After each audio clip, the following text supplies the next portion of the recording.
Okay, I think we're ready to go. As always, just keep your microphones on mute. We'll start with Jeremy Langdon from Sky Sports News. Go ahead, Jeremy. Yeah, hi Chris, how you doing? Yeah, very well. Yourself? Yeah, pretty good, thank you. Just before we talk cricket, on behalf of a colleague, can I just start by asking you about Black History Month and what it means to you, why it's so important, and who your icons were, sporting icons growing up? Yeah, great question to start off. Yeah, obviously, I feel like in times gone by, obviously Black History Month is one of those things that come up every year. But I feel like in the current landscape of the world, it's just another opportunity to obviously continue that, creating that awareness, educating people, and things like that. So yeah, for me, it's always a great occasion, but whether it's Black History Month or it's just January, February, September, October, whatever the case may be, it's obviously great that awareness is being created. And yeah, obviously long may that continue. As far as my sort of sporting heroes and icons coming up, obviously I grew up in the Caribbean, and I can't look further than a couple of West Indies players. Obviously I looked up to players like Brian Lara, Curtly Ambrose, Courtney Walsh, these type of champion type players, you know. And then obviously you got guys like Michael Jordan. I follow basketball quite closely as well. So I'd say like those type of public figures were sort of people I look to. But yeah, as I said, it's just great that we can continue creating that awareness and educating people as much as possible. Sure, yeah. Onto the cricket then, Chris. How optimistic are you about England's chances, and how strong is the squad you're with right now, do you think? Yeah, this squad first and foremost is very, very strong. And yeah, I'm pretty optimistic. I think that the guys having come together this week and trained the last couple of days, the focus is really, really clear. Obviously, we've been playing together for quite some time now, so we know each other's games pretty well. We played in quite a few high pressure and big games, if you like, in front of big crowds. So from that point of view, I think everyone's nice and calm. It's just about going through our process like we have been doing for the past 4 years since the last T20 World Cup, in terms of doing our due diligence on the opposition, checking conditions, and just seeing how best we can exploit them and play to each other's strengths. Yeah, and of course, 4 years ago, you went pretty close. It was a pretty spectacular end to the final, wasn't it? How much did that haunt you, and how much do you want to go one better this time and maybe win it, of course, for Ben, who can't be with you? Yeah, 100%. I wouldn't say it really haunted too much. Obviously, that's part of sport, that's part of life. Someone has to come up victorious, and for something like that to be done in the last over, you can't really write that. And that was some unbelievable hitting by Carlos Bradford at that time. But I just remember even during the last tournament, obviously we lost to the West Indies first game, and then bowling first against South Africa, we had to chase down a mammoth total, and had we not chased it down, we almost effectively would have been out of the World Cup. So again, I think the learnings from that is literally just to stay in the moment and take one game at a time, go through each process, and as I said, do your homework on the opposition, and then go out there and play as fearless as we do and stay true to ourselves. How key, Chris, do you think death bowling is going to be, and what kind of role do you think you're going to have in this team? How important do you think you're going to be? Yeah, well, death bowling is a big part of this short format cricket. I genuinely believe, obviously, but to win a tournament, you will be as good as your bowlers. Obviously, our batting lineup is well stacked and it's phenomenal and can chase down your score. But I definitely believe that if we can gel really well as a bowling unit, create some really clear roles for players throughout the team, and especially shutting down games at the back end, because most T20 games, more often than not, come down tight, come down to the last couple of overs. And obviously, if we can hold our nerve and be nice and calm in those situations, assess the pitch, assess conditions, assess everything, and just make nice, clear, and decent decisions. I think that we should go all right. And you and Tamar Mills were pretty effective, in the 100 bowling at the death. What about his return to international cricket with England after 4 years? How effective is he going to be, and how fast is he going to be? Nah, it's a great achievement. Obviously, I spent quite a bit of time with Millsy playing at Sussex. So I've been there through a lot of his ups and downs. He's obviously struggled with injury and what's not in the past, but he seems to be in a really good place mentally. He's really been able to string together a lot of back-to-back games this season, which is something that he hasn't done in the past. But just speaking to him, he feels a lot more confident in his body. He's adjusted his training and stuff like that to be able to have that longevity and stuff. But his skill set is very unique. Obviously, he bowls at extreme pace, but he's also got some very, very clever variations. And more so, he has a lot of confidence in his own ability and in his own game when it comes to setting fields or knowing exactly what he needs to do. So, throughout the tournament, throughout the campaign, that's definitely what we want to see from him. Sure. Just finally, Chris, just on you personally, on just leaving Sussex and going back to Surrey, what was your thinking there? And could it prolong your England career, do you think, going back to the Oval? I'm not really thinking about it prolonging as such. I'm more, again, just staying in the moment. I feel like I've transitioned throughout my career into slightly different roles. And I think the prospect of captaining sort of the T20 side is what is a challenge that I was more looking forward to, if you like, to sort of challenge myself in that way. Obviously, I've played in so many different conditions against and with so many different players. So I feel I've built up quite a decent base of knowledge, and it's just more or less going and explore that and test that out in what is a very talented and young Surrey team. Thank you so much, and good luck to you. Thanks. Thank you. Okay, let's go to Adam Mountford, then Rory Dollard. Hi, Chris. You've obviously been out in this part of the world for a little while, part of the Punjab team. How big an advantage do you think it is for players amongst teams that have had contributors to the IPL, have had a chance to make the most of conditions and get used to the pitches over there at the moment? I think solely from a weather point of view, if you like, because it's been very, very hot in Dubai, and obviously playing a lot of those day games and sometimes the evening games. Obviously, when it gets so hot, you start to get tired. That's when decision making and stuff starts to come into question. So being acclimatized to the weather and the temperatures has been, I think, the biggest one. So that obviously when you do get in those high pressure moments and you're tiring and what's not, you can still be making some decent and clear decisions. So yeah, I do think obviously it's been great coming out and sort of, for want of a better phrase, getting a little bit of a head start. But obviously team chemistry and all those things will come into play as well, and the team that gels quicker and sort of adapts to conditions as quickly as possible, I think will be in a good position, a strong position. There's been some concerns about some of the pitches in the IPL being quite tired. I know there's some concern going through to a T20 World Cup. Do you have any worries about that? Not at all. Obviously, there's 3 venues in the UAE, Sharjah, Dubai and Abu Dhabi.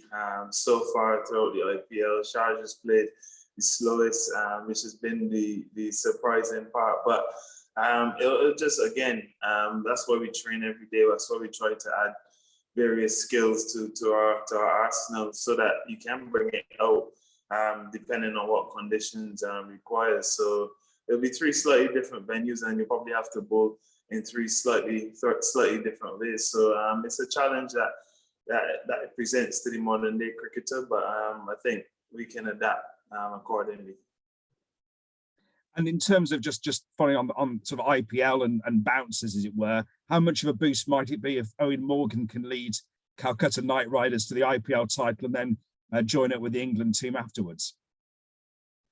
I mean, that would be a huge boost. That's definitely an ideal world.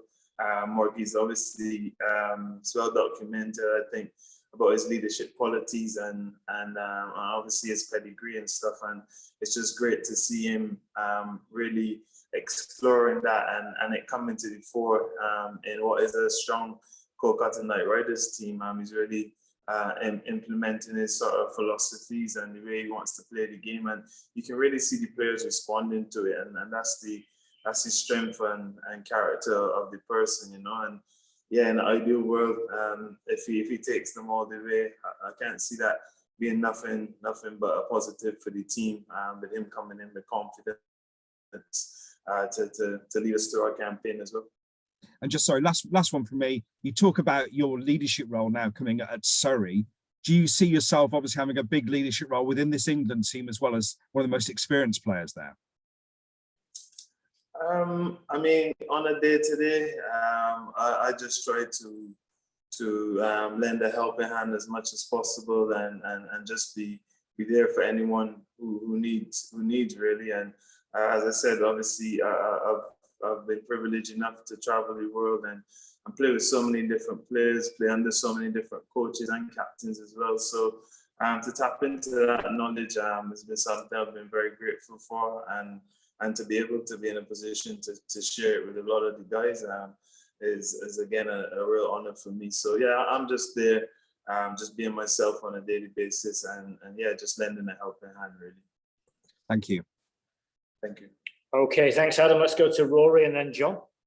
Thank you. Hi, CJ. Rory, how's it going? Yeah, good man.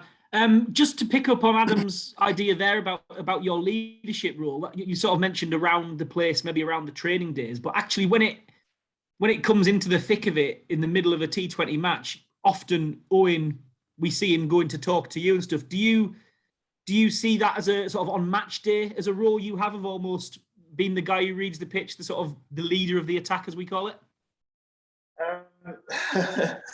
I mean, I guess it's something that, yeah, sort of transitioned into.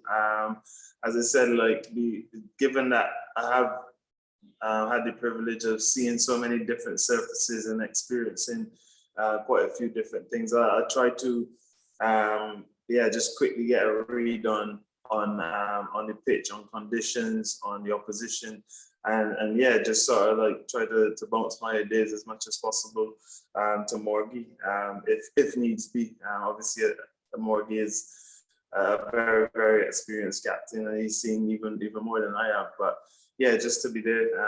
Obviously, Joss again behind the stumps is something that he's very good at as well. But yeah, just to be there as like another ear, another voice.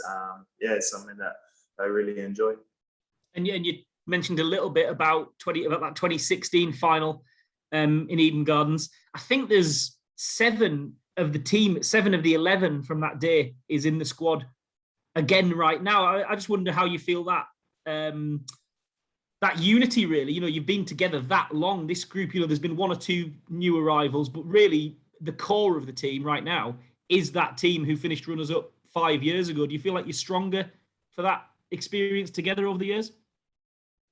Yeah, I definitely feel that way. I just like one of the things that stick out to me is, in a sense, like how quickly that last over went.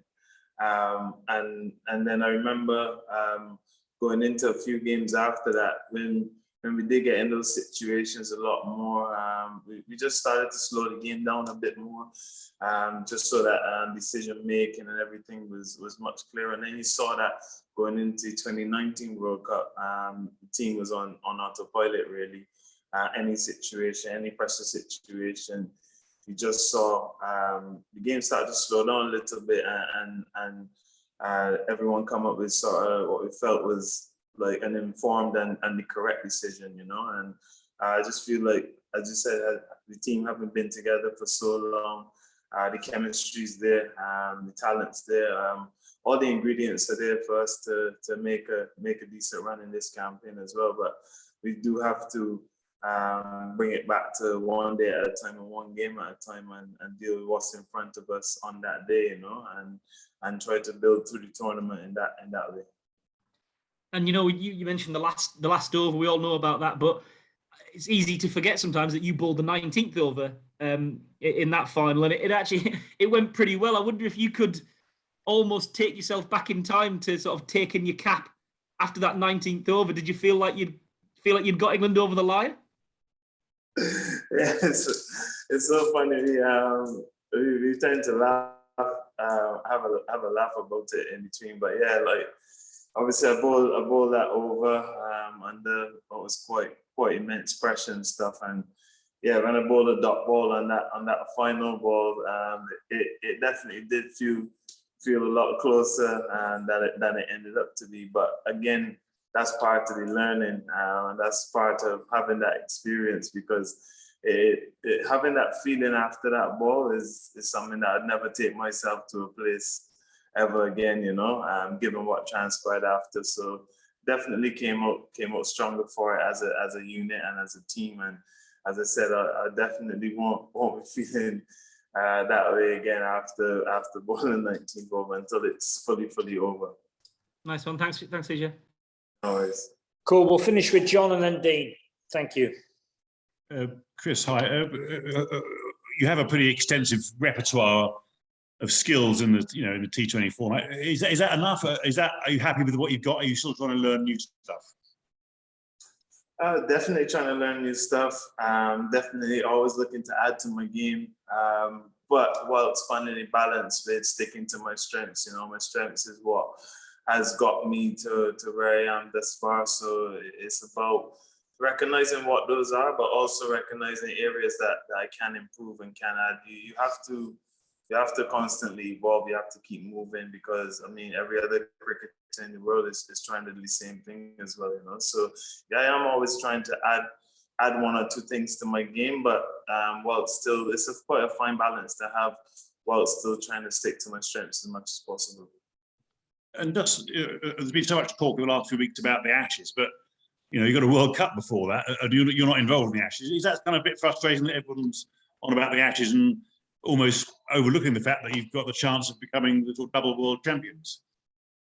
No, I wouldn't describe it as being frustrating at all. I think it's a little bit part of the territory, At the end of the day, the Ashes is quite a big event as well, and it's quite unique circumstances as to what's going on around it. So the talk and all the dissecting of it is pretty normal in this day and age now.